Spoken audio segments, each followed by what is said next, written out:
So hanggang ngayon, Mr. Speaker, nag-aasal pusit pa rin ang presidente dahil ayaw niyang matanong, ayaw niyang busisiin ang kanyang budget. So bilang teacher, Mr. Speaker, babawasan ko ng 70% cut. So ang total po, Mr. Speaker, ang pinopropose ko pong budget sa Office of the Vice President ay 529,593,700.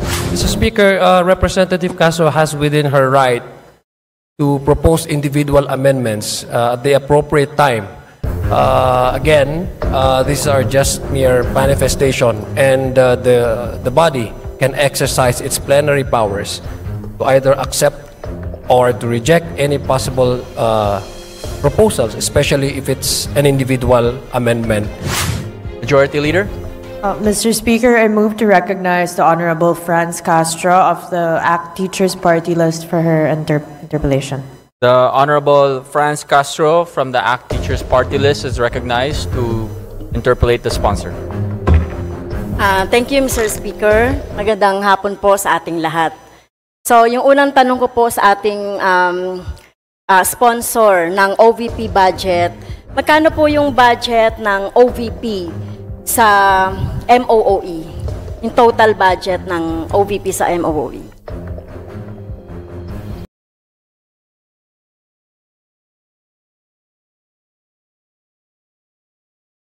Ang total amount po ng OVP ayon sa NEP ay 1.792 billion pesos po. Mr. Speaker, Your Honor. Okay, thank you po. Magkano yung budget niya sa... Meron ba siyang budget? May budget ba ang OVP sa capital outlay? Magkano yung budget sa capital outlay? Meron po. Nasa 56 billion po. I'm sorry, 56 million ang nakalaan po ng budget para sa capital outlay ayon po sa National Expenditure Program. How about sa personnel services, Mr. Speaker? Sa personal services ay meron po siyang 177 million pesos. Di ba may budget pa ang OVP doon sa mga programs and projects? So, magkano po yung total? Yung sa mga programs po niya, Mr. Speaker, Your Honor, ay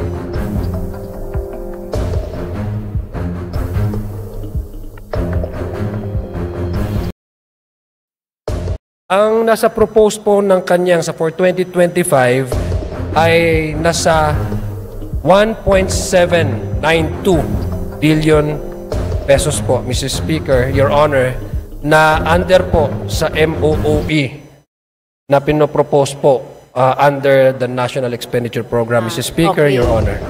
So yung yung programs, projects ay under MOOE ay 1.792 billion. Tama po yan, Mr. Speaker, Your Honor. Okay.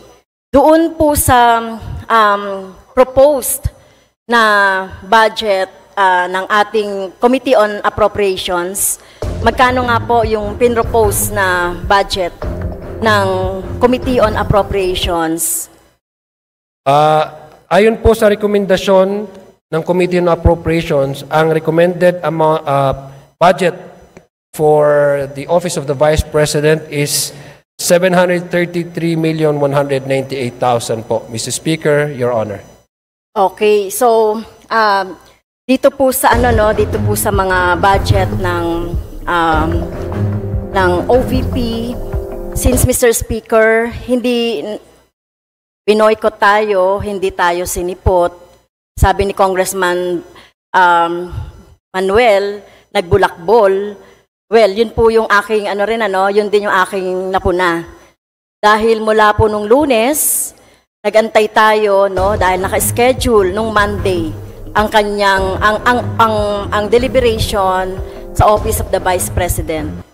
Nagantay din tayo kahapon kung may darating na Vice Presidente o authorized representative. At ngayon hanggang oras na ito ay inaantay po natin. Pero gaya nga na sinabi ni Congressman Konggun, walang forever sa pag-aantay. At Mr. Speaker, naibigay na natin yung lahat ng pagkakataon sa Office of the Vice President para i-defend ang budget ng kanyang opisina. At nakita natin dahil tama naman si Congressman Arlene Brosas, hindi opportunity ang ginagawa natin dito. Hindi privilege ng isang head ng agency na mamili kung ano yung gagawin during the budget deliberation. Walang papalit sa question and answer. Dahil dito natin malalaman, Mr. Speaker, kung paano gagastusin ang budget ng anumang ahensya. So, sa Office of the Vice President, nakita natin na nung Monday ay, Mr. Speaker, namamasyal pala sa Calagwas. At ipinakita yon ng isang media sa kanyang report na after nung pagpunta niya doon sa Naga, at nagpakita doon sa lugar na kung saan nandoon si dating VP Leni Robredo, ay nung Monday, nandoon pala siya sa Calagwas. At naglilima yon, nagbubulakbol. Pero may lakas pa siyang loob, Mr. Speaker, dahil pinabulaanan niya at sinabi niya pang fake news yung ni-report ng Politico.com.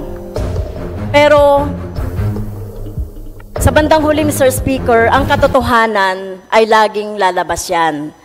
So, ang katotohanan ay laging, laging nananaig sa kasinungalingan.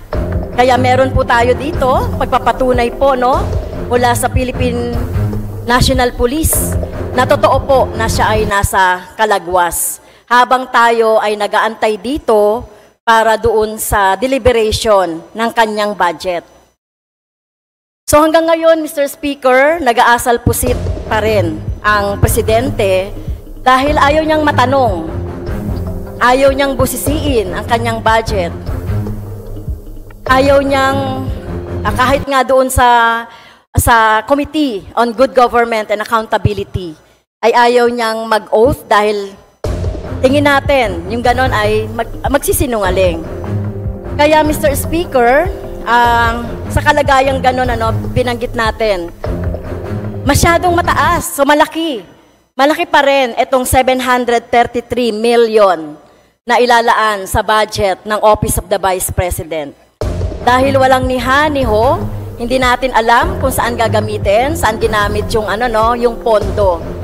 Kaya po, Mr. Speaker, ang aking pong panukala, at ito po ay, I will present this in due time during the amendments. So, sa akin pong panukala, Mr. Speaker, dahil wala naman po tayong, wala namang justification doon sa kanyang budget, sa budget ng OVP. So, para sa akin po, i-retain po natin yung personnel services. Dahil alam naman natin sa ating mga empleyado sa gobyerno, mahalaga yung trabaho na 177 million. Tama lang po, natanggalin natin yung mga programs and projects dahil ito ay redundant at dinodoble lang nito yung mga ginagawa ng iba pang mga ahensya. Bawasan ko lang po ng konti yung capital outlay. Babawasan ko na rin po, Mr. Speaker, in due time po for my amendments, yung MOOE. At dahil bagsak siya, sa pag-uugali, bagsak siya doon sa kanyang pangako sa ating taong bayan na gagawin niya yung kanyang tungkulin o yung tungkulin bilang Vice Presidente. So bilang teacher, Mr. Speaker, babawasan ko ng 70% cut ang budget niya doon sa MOOE. So ang total po, Mr. Speaker, ang pinopropose ko pong budget sa Office of the Vice President ay 529,593,700. So ito po ay 70% bagsak Kaya yun po, Mr. Speaker, ang aking manifestation. At sana po, ito po ay unprecedented yung nangyari no, dito sa panahon na ito ng budget. Wala pong nangyaring ganito sa history sa history ng House of Representatives. No, wala ding ganyang katulad na Vice President sa history ng Pilipinas.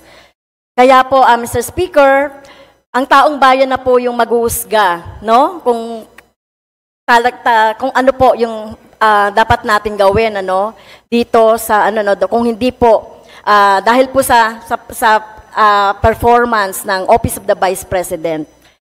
So, yun lang po, Mr. Speaker, at nakikiisa po tayo sa ating taong bayan na nagtatanong sa ating Office of the Vice President kung paano, saan, ginastos at gagastusin yung pondo po ng Office of the Vice President. Dahil napahalaga po, bawat 5 na nasa budget po ay mahalaga mula yan sa pawis at dugo ng ating taong bayan na dapat natumbasan ng tamang serbisyo.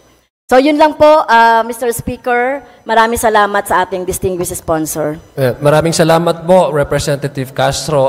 Mr. Speaker, Representative Castro has within her right to propose individual amendments at the appropriate time. Again, these are just mere manifestation, and the body can exercise its plenary powers to either accept or to reject any possible proposals, especially if it's an individual amendment to the already recommended amount of the Committee on Appropriations. But we will discuss that perhaps, Mr. Speaker, at the appropriate moment, appropriate time, an appropriate period. Thank you very much, Mr. Speaker. Maraming salamat po sa kinatawan ng ACT Teachers Party List, Representative Franz Castro. Daghang salamat.